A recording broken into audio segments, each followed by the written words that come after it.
Hey guys, this is Ace Falcon 99, and today I'm doing a video on how to care for leopard geckos.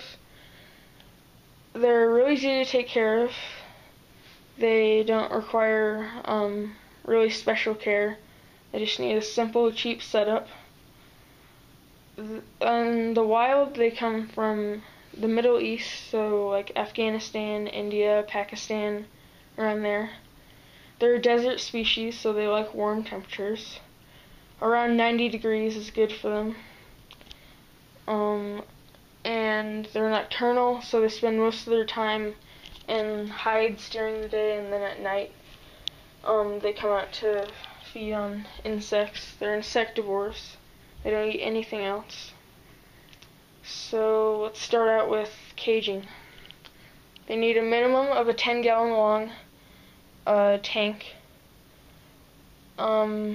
And if you want to go a little bit bigger for them when they're older, you can use a 20-gallon long. And that makes it easier to like decorate the tank and stuff. It gives you a little more room. And you want a long tank, so not tall, because they're a terrestrial species, so they spend all their time on the ground. They don't climb. And we will go to heating. I recommend using a under tank heat pad for the primary heat source, or the only heat source. This is just a ZoomEd, UTH, stands for under tank heater. And that just sticks onto the bottom of the tank. Don't use this for plastic enclosures or anything like that, because it can melt the plastic. And don't use it for wood either, because it can burn the wood. Only for glass. And you need to control the heat pad with something like this lamp dimmer. It's meant for lamps. It's meant to dim the lamps. But it also works for heat pads too. And you can also use a thermostat or a rheostat. Those are a little more expensive. These dimmers are only like $10 at like Home Depot or Lowe's.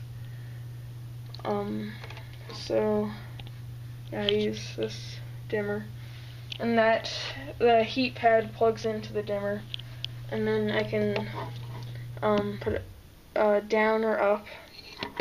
You just have to monitor the temperature a little bit.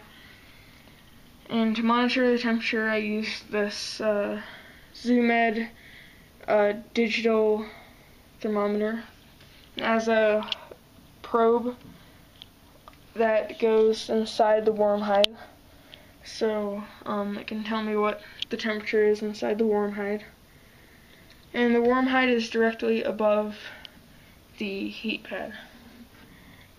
And then the cool hide is there's no heat source under it. And for humidity, that's a hydrometer back there, and it says it's at 50%, but it's actually more like 30%. I was cleaning the tank and I got a little bit of water on it, so I think that like broke the hydrometer, so now it just stays at 50%. But yeah, like I said, it's actually at like 30%.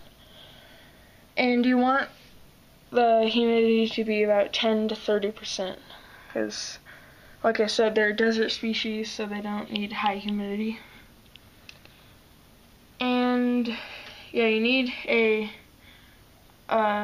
temperature gradient so they can choose which side to be on, the cool side or the hot side. And also, I don't recommend using the heat lamp because they're nocturnal and it just bothers them and stresses them out.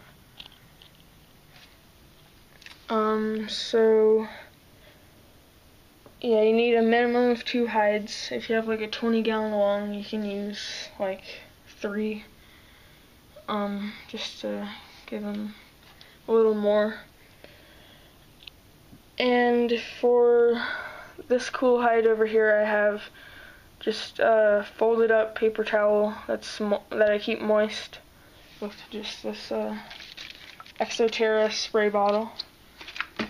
And so when he sheds, he can go over there and shed properly without any like stuck skin left over. Okay, so now I'm going to talk about substrate. You don't want to use, or substrate, or bedding, whatever you want to call it. You don't want to use like anything like sand or any kind of loose substrate like aspen or something like that, because they can ingest it and that can cause impaction, which is like a blockage of the digestive system, and eventually that leads to death of the leopard gecko.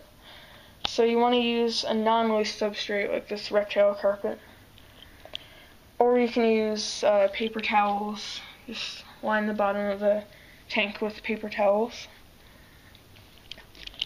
And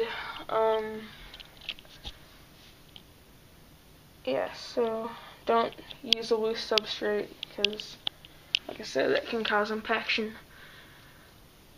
Okay, so now I'm gonna talk about like water. You just need like a water bowl that you can get at the pet store.